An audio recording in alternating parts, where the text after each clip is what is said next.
السلام علیکم ناظرین، جب مشرکین کی عزتیں حد سے زیادہ بڑھ گئیں تو آپ صلی اللہ علیہ وآلہ وسلم نے اہل ایمان ارض حبشہ میں چلے جانے کا حکم دیا، کیونکہ وہاں کا بادشاہ بہت عدل انصاف والا تھا۔ چنانچہ اہل ایمان سن 5 نبوی میں 11 مرد اور 4 عورتیں کچھ قافلے کے ساتھ روانہ ہو گئے۔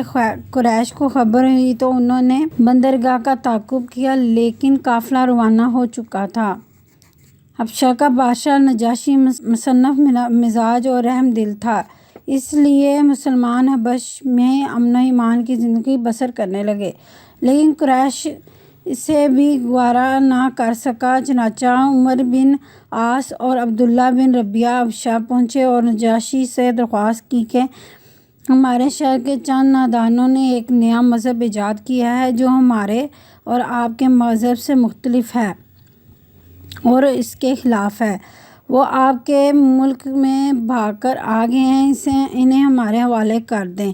نجاشی نے مسلمانوں کو بلایا اور کہا، تم نے ایک مذہب ایجاد کیا ہے جو نصرانیت اور بت پرستی دونوں کے مخالف ہے۔ اس کے استفسار پر حضرت جعفر نے حسب ذیل تقریر کی، اے بادشاہ، ہم لوگ ایک جاہل قوم تھے، بتوں کو پوجتے تھے، مردار کھاتے تھے، بدکاریاں کرتے تھے، ہمسایوں کو ستاتے تھے، بھائی بھائی پر ظلم کرتا تھا، قوی لوگوں کمزوروں کو کھا جاتے۔ اس اثنا میں ہم میں سے ایک شخص پیدا ہوا جس کی شرافت اور صداقت اور دیانت سے ہم لوگ پہلے سے واقف تھے۔ اس نے ہم کو اسلام کی دعوت دی اور یہ سکھلایا کہ ہم پتھروں کو پوجنا چھوڑ دیں، خون ریزی سے باز آ جائیں، یتیموں کا مال نہ کھائیں، ہمسایوں کو آرام سے رہنے دیں، حنیف عورتوں پر بدنامی کا داغ نہ لگائیں، نماز پڑھیں، روزے رکھیں، زکوٰۃ دیں۔ ہم اس پر ایمان لائے، شرک اور بت پرستی چھوڑ دی، اعمال بد سے باز آ گئے۔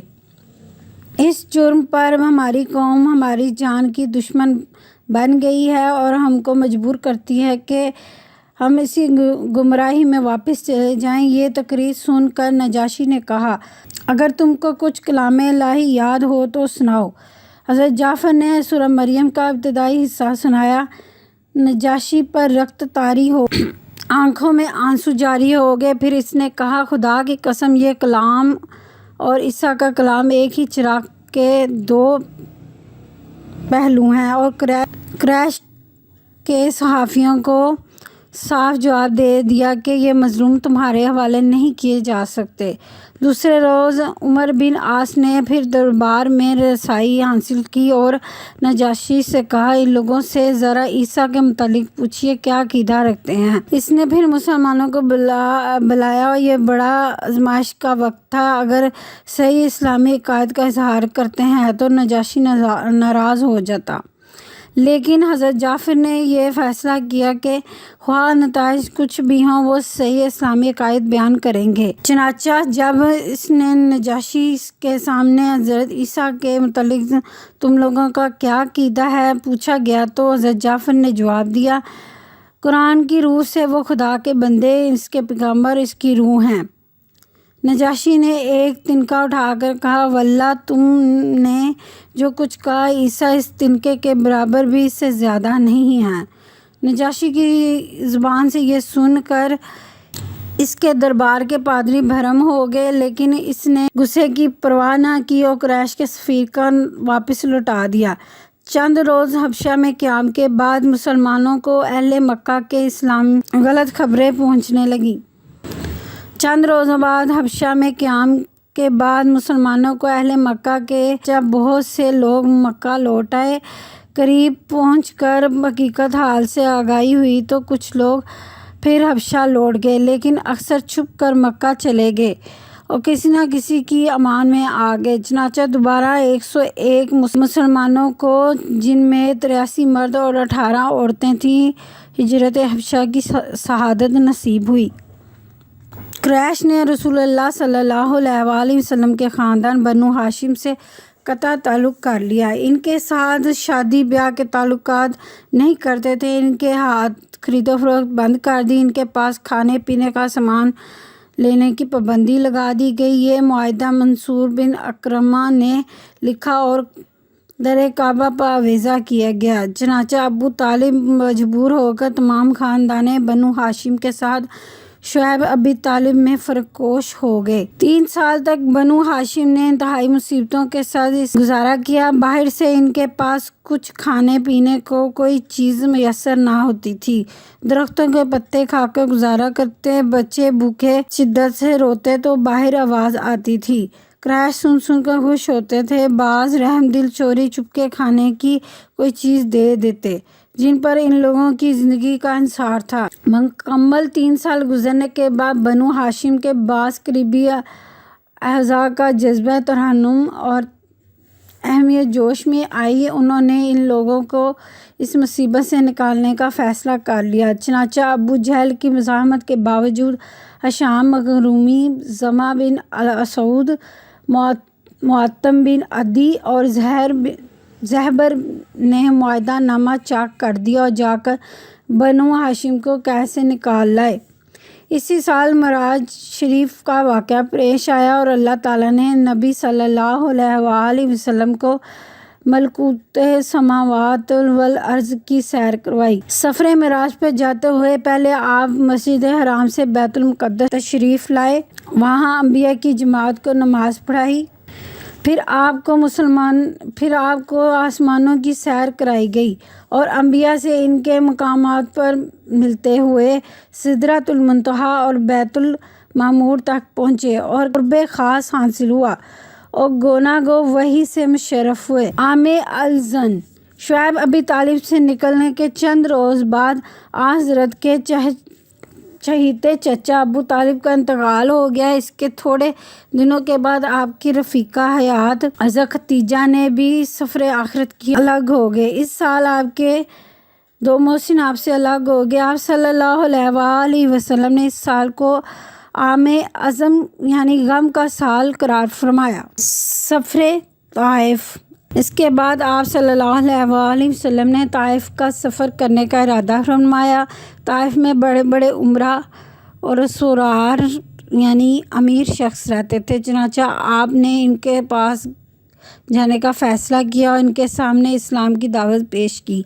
لیکن طائف کے لوگوں کا جواب اہل مکہ سے مختلف نہ تھا، بلکہ مکہ والے اپنے تھے اور بعض خاندانی جہت، کردار کی بلندی اور قرابت داری کے تعلق آپ کا پاس و لحاظ رکھتے تھے، لیکن طائف والے بالکل بیگانہ تھے۔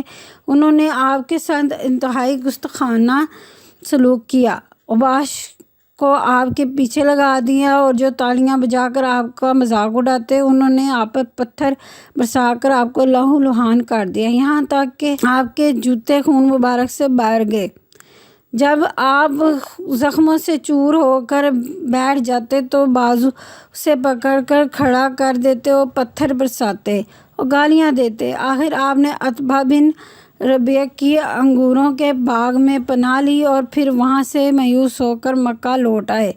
رسول اللہ صلی اللہ علیہ وآلہ وسلم کا معمول تھا کہ حج کے زمانے میں مختلف قافلوں کے پاس جا کر اسلام کی تبلیغ فرمایا کرتے تھے۔ جب 10 نبوی میں بھی آپ کہیں ایک قبائل کے پاس تشریف لے گئے، عقبہ کے پاس آپ کو چند شخص نظر آئے۔ آپ نے ان سے نام و نسب پوچھا، انہوں نے کہا خزرج۔ آپ نے کہا اسلام کی دعوت دی اور قرآن کی آیات سنائیں۔